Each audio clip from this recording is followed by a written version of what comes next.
សូមជម្រាបសួរពុកម៉ែបងប្អូនទាំងអស់គ្នាថ្ងៃនេះខ្ញុំមានរឿងមួយសម្រាប់មកចែករំលែកជូនពុកម៉ែបងប្អូនទាំងអស់គ្នាស្ដាប់កំសាន្តចង់ដឹងហេតុការណ៍ទៅយ៉ាងណាតោះចូលស្ដាប់ទាំងអស់គ្នានិយាយអំពីរឿងនេះខ្ញុំគឺជាមនុស្សធ្វើអីក៏បរាជ័យដែរចាប់នេះខុសចាប់នោះខុសនិយាយទៅគឺបរាជ័យគ្រប់ទិសតែម្ដងនិយាយទៅតាមពីខ្ញុំជប់ធ្វើការកន្លែងចាស់មកគឺថាខ្ញុំរស់នៅផ្ទះហើយក៏រៀនជិះម៉ូតូព្រោះគិតថាមកនៅផ្ទះជាប់ផ្លូវធំដែរបើជាមានម៉ូតូធ្វើច្រើនហើយតែអ្វីដែលគិតវាមិនដូចការពិតទេគឺថាស្ងាត់ឲ្យជ្រាបមួយអាទិត្យអីមានម៉ូតូមួយគ្រឿងគេយកមកលាងទឹកយូរទៅក៏បានប៉ះកង់ម៉ូតូម្ដងគឺម៉ូតូគេបែកកង់មិនមែនបែករាល់ថ្ងៃទេជួនកាលចូលកន្លះខែអីណោះបើមានម៉ូតូបែកកង់ម្ដងហើយបើនិយាយអំពីផ្លូវនៅជាប់ផ្ទះខ្ញុំវិញគឺជាផ្លូវធំដែលមានឡានធំតែតែដឹកថ្មនិងខ្សាច់ហើយទៅនឹងមានឡានកម្មកររោងចក្របើកាត់ធ្វើទៅដំណើរជារៀងរាល់ថ្ងៃតែបើនិយាយអំពីផ្លូវវិញមិនបាច់និយាយទេដូចឋានប៉ាអិនអញ្ចឹងហើយឲ្យត្រឡងថែមមានកឡុកច្រើនទៀតផងបើថាជិះម៉ូតូឬក៏ឡានចង់ហូបទឹកអីដល់តែឈប់សិនបានហូបទឹកកើតបើសិនហូបទាំងកំពុងជិះម៉ូតូឬក៏ឡាននោះអីបើជាជ្រក់ទឹកស្ដាំខានទេព្រោះផ្លូវនោះអាលាក់ខ្លាំងពេកព្រោះអីអ្នកដែលនៅជាប់ផ្លូវនោះសឹងតែកើតរោគរបេងឈឺអស់ទៅហើយព្រោះដីហុយចូលច្រមុះមាត់រាល់ថ្ងៃតែបើថ្ងៃណាគេជូសឆាយផ្លូវនោះឲ្យស្អាតគឺហុយលើសដើមព្រោះអីដីនឹងគឺដីក្រហមពេលបានផ្លូវស្អាតអញ្ចឹងម៉ូតូឬក៏ឡានធំគឺជន់មួយទំហឹងគឺហុយងងឹតលេងងឹតដីរោតែមើលគ្នាមិនឃើញទេជួនកាលមានគ្រោះថ្នាក់ចរាចរណ៍រឿងឡានឬម៉ូតូជាមួយសត្វចិញ្ចឹមរបស់អ្នកភូមិព្រោះឯនៅទីនោះគេតែងតែចិញ្ចឹមគោតែគេមិនសូវចងទេគឺគេប្រឡែងចោលដល់ពេលអញ្ចឹងពេលដែលឡានម៉ូតូណាបើកលឿនពេកទៅជ្រុលបុកគោឬក៏សត្វឆ្កែដែលវាឆ្លងផ្លូវវាតែងតែផ្អើលដើរចូលឡានទៅវិញពេលណាតែចាប់ប្រាំមិនទាន់ក៏ជ្រុលបុកឬក៏ដួលបោកខ្លួនឯងតែម្ដងដល់ពេលផ្លូវហុយខ្លាំងពេកអ្នកដែលនៅជាប់ផ្លូវនោះតែងតែប្រមូលលុយគ្នាដើម្បីជួលឡានទឹកឲ្យមកស្រោចផ្លូវតែនោះជាទឹកស្វាយយកមកស្រោចផ្លូវនៅមុខផ្ទះដើម្បីកុំឲ្យវាហុយខ្លាំងពេកនិយាយអំពីទឹកស្វាយនោះវិញគឺមានក្លិនស្អុយរាងជូរហើយក៏ស្អិតណាស់ដែរដូចជាជ័រកៅស៊ូអញ្ចឹងបើវាខ្ទាតជាប់ឡានឬក៏ម៉ូតូវាស្អិតដូចជ័រកៅស៊ូអញ្ចឹងពិបាកដោះលាងណាស់តែអត្ថប្រយោជន៍វាវិញក៏ជួយបានច្រើនដែរដោយវាកុំឲ្យឡានបើកមកហុយដីហើយវាជាប់ដូចថ្នល់កៅស៊ូអញ្ចឹងនៅពេលណាដែលវាស្ងួតមើលទៅដូចជាថ្នល់កៅស៊ូអញ្ចឹងឡើងខ្មៅរលោងគ្រាន់តែវាធំក្លិនបន្តិចយ៉ាងណាក៏គ្រាន់បើជាឲ្យដីហុយចូលផ្ទះដែរបើនិយាយអំពីផ្លូវនឹងវិញជិត30ឆ្នាំហើយតាមពីខ្ញុំកើតមកគេមិនព្រមធ្វើទេប្រហែលជាគេទុកជាធ្វើជាគេដំណើរទុកឲ្យក្មេងជំនាន់ក្រោយមើលបើយើងច្រើនគឺគេយកគ្រឿងចាក់មកធ្វើស្អាតបានតែមួយរយៈហើយគេក៏ទុកចោលវារាប់ឆ្នាំទៀតដល់ថាម៉ូតូឬក៏ឡានជិះលេងកើតបើគេចាប់ដើមធ្វើទៀតផ្លូវនឹងខ្ញុំជិះម៉ូតូម្ដងសង្ឃថាផ្លូវរបស់ខ្ញុំវាស្លាប់មកដល់កញ្ជូនពូតទៅហើយឥឡូវនិយាយរឿងផ្លូវប៉ុណ្ណឹងបានហើយមកនិយាយរឿងយើងវិញដល់ខ្ញុំធ្វើម៉ូតូមិនដាច់ខ្ញុំក៏បែកគំនិតមកធ្វើរការរោងចក្រតែមិននៅឆ្ងាយពីផ្ទះខ្ញុំប្រហែលទេខ្ញុំក៏បានទៅធ្វើតេស្តទៅដល់ក៏បានជួបសន្តិសុខដែលនៅយាមមុខរោងចក្រនោះហើយគេក៏សួរនាំខ្ញុំថាមកធ្វើអីដែរខ្ញុំក៏បានឆ្លើយប្រាប់ទៅវិញថាខ្ញុំមកធ្វើតេស្តធ្វើកម្មកររោងចក្រហើយគាត់ក៏បានប្រាប់មកខ្ញុំវិញថាចាំបន្តិចទៀតទៅចាំឲ្យកម្មកររោងចក្រចូលអស់សិនបានតម្រូវឲ្យខ្ញុំចូលទៅជួបអ្នកគ្រប់គ្រងខាងរើបុគ្គលិកប្រហែលជាម៉ោង 7កម្មកររោងចក្រក៏បានចូលអស់បងសន្តិសុខក៏ដើរមកប្រាប់ខ្ញុំថាអាចចូលបានហើយតែតម្រូវឲ្យខ្ញុំយកម៉ូតូយកទៅទុកនៅក្នុងរោង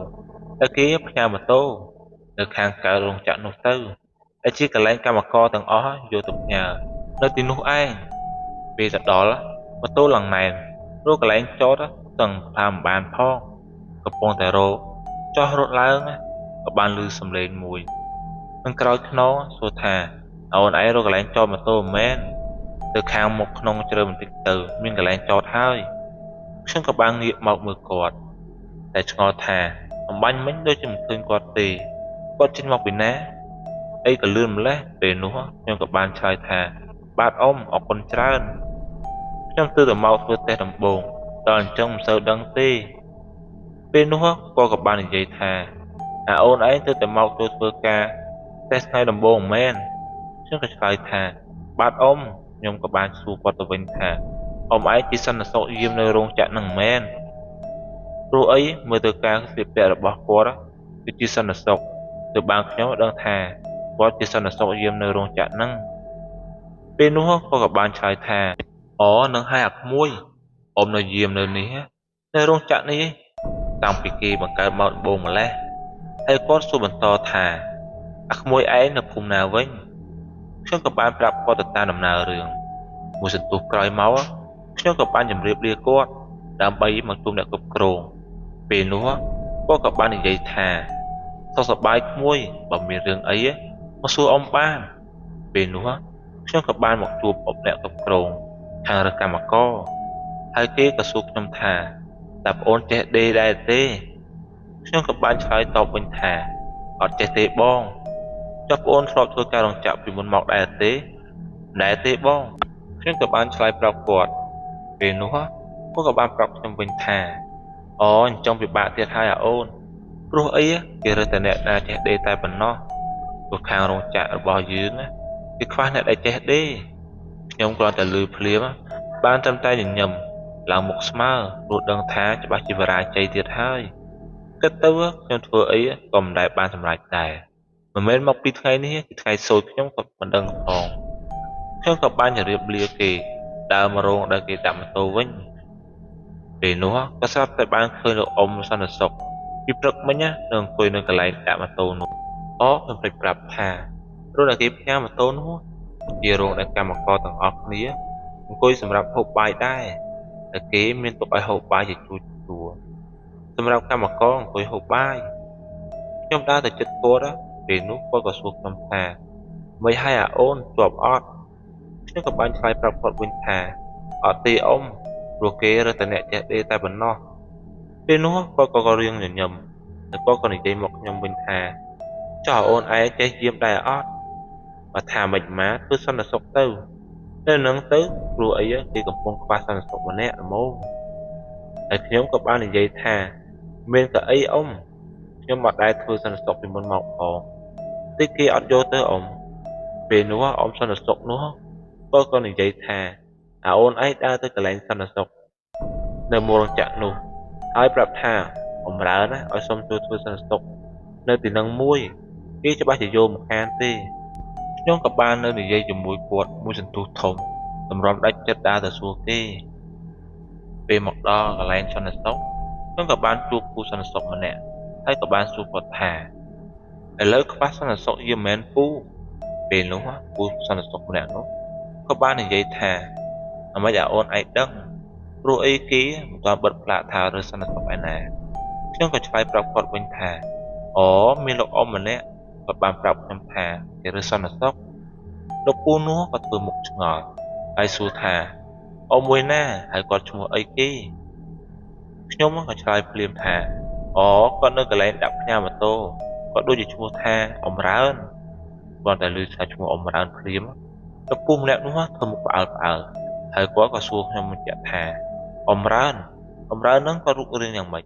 có mình rút riêng chắc trong lục cu bằng tích và hai trẻ dụ cho tôi năm ấy nâng ai gọi mình gặp cuộc tấm bó sẽ đại bài ai bị ai dần than chỉ săn là sóc còn thật nhau này dây chọc liếm lúc cu mà nè nó có suốt trong thả ôn ấy khuyên con đâu na khiến các bạn thả khuyên có ra nơi rung gì mà tô ai nó cho miền rừng ấy mê lục cu mình miền rừng ấy tê mình chẳng có ai ôn ấy mà xua cu men khiến cái trái thả ba lục cu đại lục cu mà nè nó các bạn này dây thả tại búa trong cặp rừng muối rừng ấy kia lục cu là ông đại ôn anh hai chúng ông ra nữa có đó bàn sạp ở hai ở nhóm còn từ lưới phliếm dây thà lục cu ấy này dây lên thì ấy và nhóm nơi này dây lên cho mỗi con bánh mình so លោកពូនោះក៏និយាយថាពូទៅនិយាយលេងធ្វើអីបើអូនឯងមិនជឿទេមើលនេះគាត់ក៏បានយកទូរស័ព្ទនិងបង្ហាញរូបភាពបនសពរបស់អ្នកណាម្នាក់ដែលដាក់ឈ្មោះថាផាត់ចម្រើនហើយរូបភាពមនុស្សនៅក្នុងសំរុកថតនោះគឺជារូបលោកអ៊ំម្នាក់ដែលជាសន្តិសុខដែលបាននិយាយជាមួយខ្ញុំនៅរោងផ្ញើម៉ូតូនឹងឯងគាត់តែបានឃើញភ្លាមណាខ្ញុំសឹងតែមិនជឿនឹងភ្នែកចុះលោកអ៊ំដែលនិយាយជាមួយខ្ញុំនៅនោះទៅជាអ្វីទៅឬក៏ជាវិញ្ញាណគាត់តែគិតភ្លាមបាខ្ញុំនេះឬនឹងបះរោមជ្រោមពេលនោះខ្ញុំក៏សួរបញ្ជាក់ទៅលោកពូសន្តិសុខម្នាក់នោះថាចុះគាត់ស្លាប់ដោយសារអីគាត់ថាប្រហែលជាម៉ោង 7 យប់គឺពួកកម្មកររោងចក្រចេញទៅផ្ទះអស់ហើយអ៊ំរើនគាត់ក៏បានដើរទៅរោងផ្ញើម៉ូតូម្នាក់ឯងគឺគាត់ទៅយកម៉ូតូដើម្បីទៅផ្ទះតែនៅពេលដែលគាត់ដើរទៅដល់ម៉ូតូគាត់ស្រាប់តែគាត់ដួលស្លាប់នៅទីនោះទៅប្រហែលជាដល់គោហើយបានមួយសន្ទុះធំទៅពូដើរទៅដល់រោងផ្ញើម៉ូតូនោះក៏បានឃើញគាត់ដួលកាប់មុខនៅជិតម៉ូតូពូក៏ជួយលើកគាត់ដែរតែគាត់ផុតបាត់ទៅហើយការសោតរបស់គាត់ប្រហែលជាបានតែមួយខែនេះទេអូនឯងជាអ្នកទី1ហើយដែលបានជួបគាត់ប្រហែលជាមាននិស្ស័យជាមួយគាត់ហើយមើលទៅទើបគាត់បានបង្ហាញខ្លួនឲ្យអូនឯងឃើញណាមួយប្រហែលជាគាត់ចង់ឲ្យអូនឯងមកធ្វើការពីសន្តិសុខជំនួសគាត់ផងក៏មិនដឹងខ្ញុំនេះវិញភ័យឡើងមុខដូចត្រីស្ងោរខ្លះសេអញ្ចឹងខ្ញុំក៏បានតបវិញថាអត់ទេលោកពូខ្ញុំលេងធ្វើវិញហើយមកថ្ងៃដំបូងភ្លាមក៏បានជួបផ្លែកហើយថាមាននិស្ស័យអញ្ចឹងពេលនេះខ្ញុំសូមផ្ដាច់និស្ស័យវិញហើយមិនចង់ភ្ជាប់និស្ស័យអីទៀតទេអ្នកណារស់ស៊ីមិនទាន់បានអីផងបានរង្វាន់ភ្លាមទៅហើយបើសិនជានៅធ្វើការនៅទីនេះតែមួយខែអីគឺតែ5-6 ដងខ្ញុំច្បាស់ជាបៃលើមុនគេហើយខ្ញុំក៏បានសុំលាគាត់មកផ្ទះវិញមុនចេញមកខ្ញុំក៏បានកលេចទៅមើលរោងដែលគេផ្ញើម៉ូតូនោះចាប់តែខ្ញុំបានឃើញអ៊ំរើនកំពុងតែញញឹមដាក់ខ្ញុំឡើងស្ញែងធ្វើតែមើលខ្ញុំនឹងសប្បាយចិត្តនឹងញញឹមដាក់គាត់វិញអញ្ចឹងមកដល់ផ្ទះវិញខ្ញុំក៏បានយករឿងនោះទៅប្រាប់ម្ដាយរបស់ខ្ញុំហើយគាត់ក៏បានឲ្យខ្ញុំទៅវត្តឲ្យលោកតាស្រោចទឹកហើយលោកតាក៏មានសន្និការថាប្រហែលជាគេអាណិតឯងហើយទើបគេប្រាប់ឲ្យឯងមកធ្វើការកន្លែងគេទៅនិយាយរួមមកខ្ញុំគឺជាអ្នកក្លាហានបរាជ័យគ្រប់ទិសតែម្ដងធ្វើអីក៏បរាជ័យដែរនៅឆ្លៀតជួបខ្មោចទៀតទៅជីវិតខ្ញុំជាចម្ពូជាប់ឯតែម្ដង